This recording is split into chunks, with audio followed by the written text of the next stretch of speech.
বাংলাদেশ জাতীয়তাবাদী দল বিএনপির মূল লক্ষ্য এবং উদ্দেশ্যই হচ্ছে বাংলাদেশের জনগণ এবং বাংলাদেশ। আমাদের মূল লক্ষ্য, আমাদের রাজনীতির মূল লক্ষ্য হচ্ছে বাংলাদেশ এবং বাংলাদেশের জনগণ। সেজন্যই আমরা আজ থেকে সবার আগে উপস্থাপন করেছিলাম কিভাবে আমরা রাষ্ট্রকে মেরামত করতে চাই, রাষ্ট্র কাঠামোকে মেরামত করতে চাই, কিভাবে ভেঙে পড়া প্রতিটি প্রতিষ্ঠানকে আবার মেরামত করতে চাই। রাষ্ট্র কাঠামো মেরামতের মাধ্যমে দেশ এগিয়ে যাবে, দেশের পুনর্গঠন হবে বা দেশের মানুষের ভাগ্যের পরিবর্তন হবে। প্রিয় সহকর্মীবৃন্দ, আজ সারা দেশে লক্ষ লক্ষ বেকার, প্রায় কোটির কাছাকাছি শিক্ষিত, অল্প শিক্ষিত, অজ্ঞ শিক্ষিত, যেভাবেই বলি, বেকারদের কর্মসংস্থান।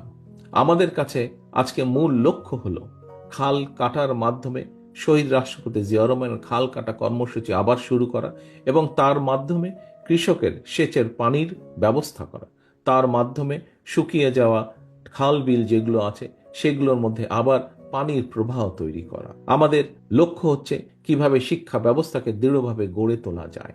আমাদের লক্ষ্য হচ্ছে কিভাবে দেশে উৎপাদন বাড়ানো সক্ষম হয়।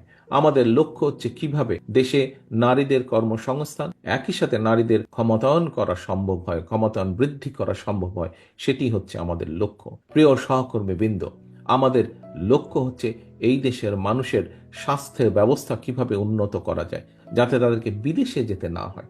এই দেশে বসেই এই দেশের মানুষ, যাতে অধিকাংশ মানুষ স্বাস্থ্য সেবা পেতে পারে, সেইটি হাসিল করা হচ্ছে আমাদের লক্ষ্য।